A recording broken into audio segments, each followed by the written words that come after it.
Hier soir, nous avons eu un café Théo avec Jean-Luc Berlet sur les religions, etc. Et il y avait donc notamment Jean Morgani qui était là.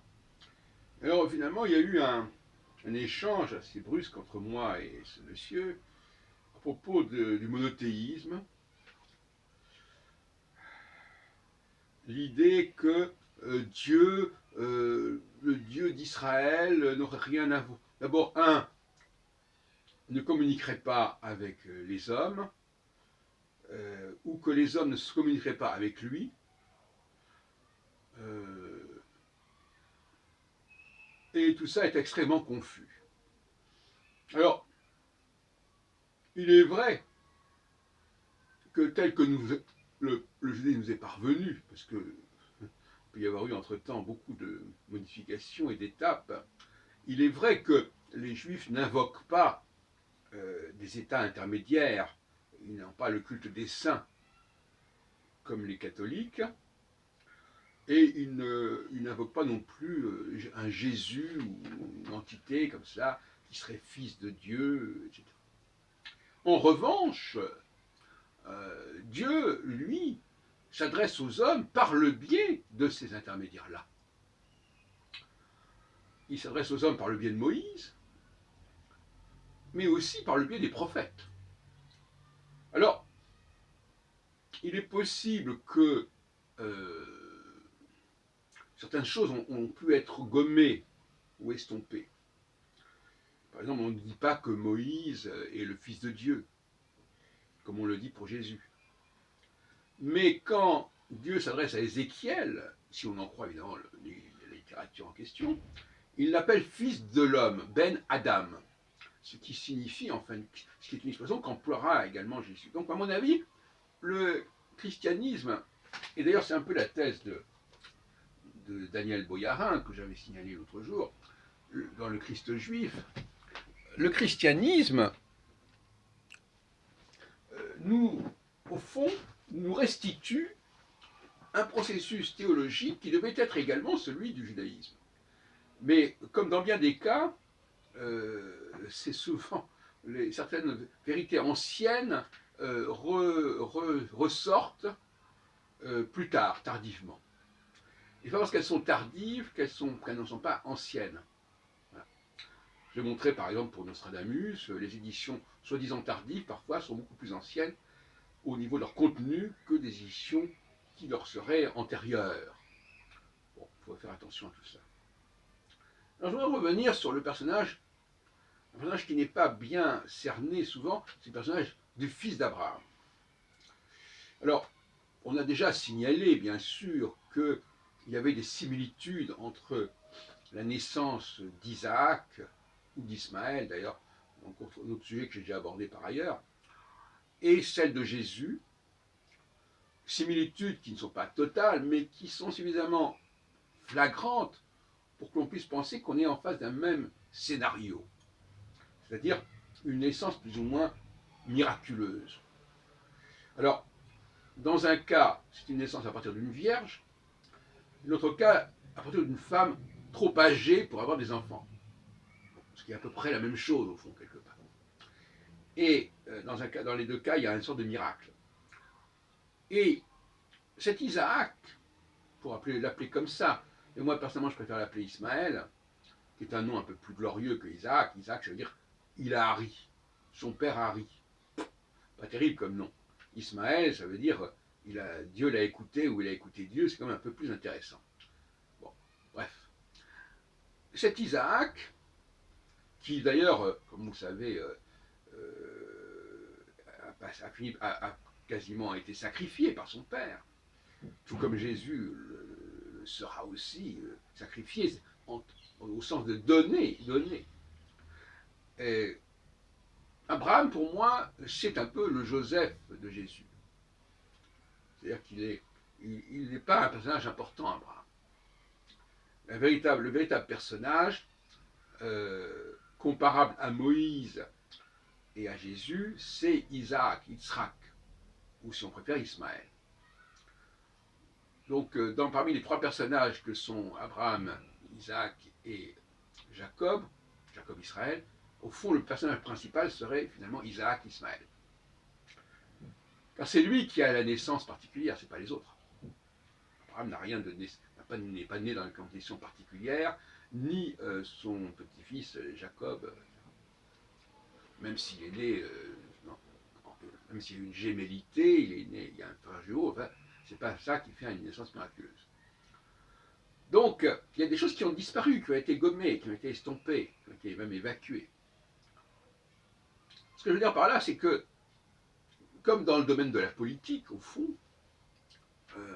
il y a un monarque, où il y a un président, et puis il y a un vizir, et puis il y a un premier ministre, et puis il y a des ministres, et je ne vois pas pourquoi Dieu, quel que soit ce qu'il peut être, ferait exception. Nous avons là un être qui est d'une autre nature. Je ne pense pas à ce Dieu créateur de l'univers, moi je pense à des entités plus spirituelles, enfin plus de l'ordre de l'esprit, du Saint-Esprit, comme on voudra. Pour communiquer, il faut des médiums. Pour communiquer entre deux mondes, il faut des médiums, il faut des intermédiaires, il faut des messagers, qui ne sont ni véritablement assimilables par leur nature à l'expéditeur, ni d'ailleurs au destinataire. C'est une population intermédiaire. Et ils ne sont pas non plus responsables, auteurs des messages qu'ils transmettent. On voit ça très bien dans Ézéchiel et dans Exode. Tu transmettras, tu diras à ce peuple ceci ou cela. Un facteur, ce qu'on appelle la parabole du facteur. De même qu'il y a la parabole du Premier ministre qui véhicule les propos de son roi ou de son président public. Tout ça, nous est bien connu dans le domaine politique, mais dès qu'on aborde la question théologique, alors là, ça devient beaucoup plus flou et on dit un peu n'importe quoi. Donc, en tout état de cause, on ne peut pas dire qu'il n'y a pas d'intermédiaire entre Dieu, le Dieu d'Israël, et le peuple hébreu, puisque de toute façon, il passe constamment par des intermédiaires. Il passe par Moïse. Alors Moïse, qui est Moïse ? Je pense que Freud a eu une bonne intuition, sans rentrer dans le détail de tout ce qu'il raconte. Enfin, je veux dire, Moïse n'est pas un hébreu. Il ne se comporte pas comme un hébreu. Il est envoyé vers le peuple hébreu. C'est pas du tout la même chose. Surtout des envoyés. D'ailleurs, le mot angelos, le mot ange, veut dire messager. Ce qui a donné à l'évangile le bon message. Donc c'est toute une population de messagers dont on ne traite pas généralement très correctement. On ne sait pas quoi dire avec ces messagers. Alors, peut-on les invoquer, comme le font les chrétiens, par le biais des saints? Est-ce que les saints sont des messagers? Peut-on s'adresser à des anges, comme on le fait parfois dans le domaine de la magie, entre autres? Peut-on s'adresser à Moïse, comme on le fait pour Jésus? Il y a une carence dans la théologie juive, non pas intrinsèque, mais telle qu'elle nous est transmise, telle qu'elle nous est parvenue. C'est quelque chose qui est une cote mal taillée.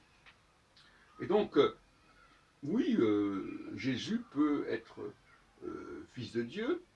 Cela dit, un autre problème se pose. Il peut être fils de Dieu au regard d'une certaine théologie juive, à condition de restituer cette théologie juive. Maintenant, est-ce qu'il était vraiment le fils de Dieu? Là, il est difficile de distinguer le réel et l'imaginaire. Il pouvait entrer dans ce cadre-là, il pouvait prétendre entrer dans un cadre qui existait, qui préexistait. Maintenant, l'était-il véritablement? C'est une autre paire de manches. Moi, j'ai des doutes à ce sujet. Mais je retiendrai non pas la réalité de Jésus, mais le discours qui est tenu autour de Jésus. Et c'est ce discours-là qui est éclairant rétroactivement pour comprendre ce qui s'est passé avec Isaac et ce qui s'est passé avec Moïse. Et oui, il y a toujours une façon d'utiliser les informations et de les recycler correctement. Donc, arrêtons de dire que, au nom du monothéisme, ça voudrait dire qu'il n'y a pas d'intermédiaire. Ça, c'est une forme de jacobinisme s'opposant au girondisme, même dans les pouvoirs les plus absolus, il y a des intermédiaires. Donc ça ne veut rien dire. C'est tout à fait caricatural, c'est tout à fait radical, c'est tout à fait excessif. Et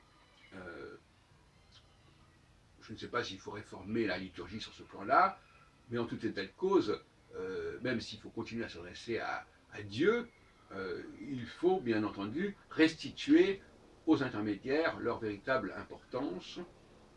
Et d'ailleurs, donc les prophètes, ça existe, il y a même un livre des prophètes, qui est le livre central de l'Ancien Testament, enfin qui est le livre entre les deux, entre le Pentateuque et les hagiographes.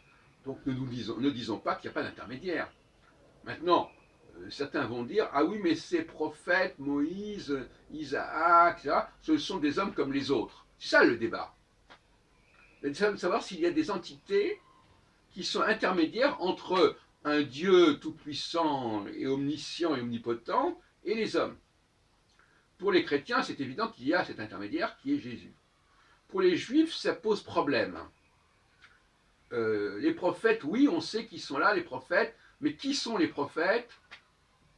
Quelle est leur nature? Qu'est-ce qui leur permet d'être intermédiaires entre Dieu et les hommes? Si ce n'est justement qu'ils ne sont pas de même nature. Qu'ils sont, comme dit, fils de l'homme, Ben Adam. Et Ben Adam, ça veut dire fils d'une mortelle, comme Jésus, comme Isaac, mais pas forcément dont le père est mortel. Le père peut être d'un autre ordre, de notre nature. C'est bien ça qui est précisé. Toi qui es à la fois fils d'homme et fils de Dieu, qui est l'expression qu'utilise Jésus, fils de Dieu, fils d'homme. Et bien cette expression ne devrait pas nous perturber en tant que juifs, et c'est un faux procès de dire que c'est ce qui distingue le judaïsme du christianisme. Ce qui distingue le judaïsme du christianisme, c'est plutôt la question de la vérité des choses. C'est-à-dire que on peut admettre que Moïse ait été réellement un envoyé de Dieu. Il a effectivement montré qu'il était capable, si tant est qu'il faille se référer et se fier au texte, à faire sortir les Hébreux d'Égypte. On peut aussi penser que Samuel avait une certaine capacité aussi d'intermédiaire, qui lui a permis de désigner parmi les fils de Jessé le futur roi David. Bon, là, sur ce plan-là, il n'y a pas trop de problème. Pour la naissance d'Isaac, bon, elle est ce qu'elle est, à mon avis, surtout symbolique. Mais elle préexiste à d'autres naissances. Maintenant, celle de Jésus, bon, théologiquement, ça se tient. Historiquement, c'est moins évident. Parce que les effets qui sont liés à Jésus ne sont pas évidents, ne sont pas flagrants. Il n'a pas sauvé le peuple hébreu à ce moment-là, bien au contraire, ça aboutit à la destruction, c'est suivi par la destruction du temple. C'est pas exactement ce qu'on peut appeler ça. La nouvelle alliance, telle que Jérémie l'avait annoncé, le message chrétien est une trahison, surtout quand passe par saint Paul, qui en fait quelque chose d'une mascarade, une plaisanterie, une farce. On pense notamment à l'épître aux Éphésiens, qui est totalement en contradiction avec l'épître aux Hébreux, enfin ça a déjà été dit plusieurs fois.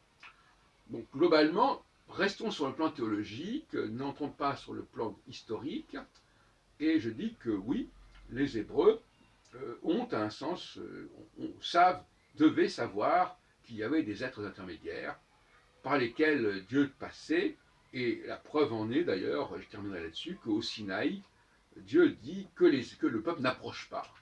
Et si Moïse peut approcher de Dieu, c'est que quelque part il est d'une nature différente de celle du peuple hébreu. Voilà.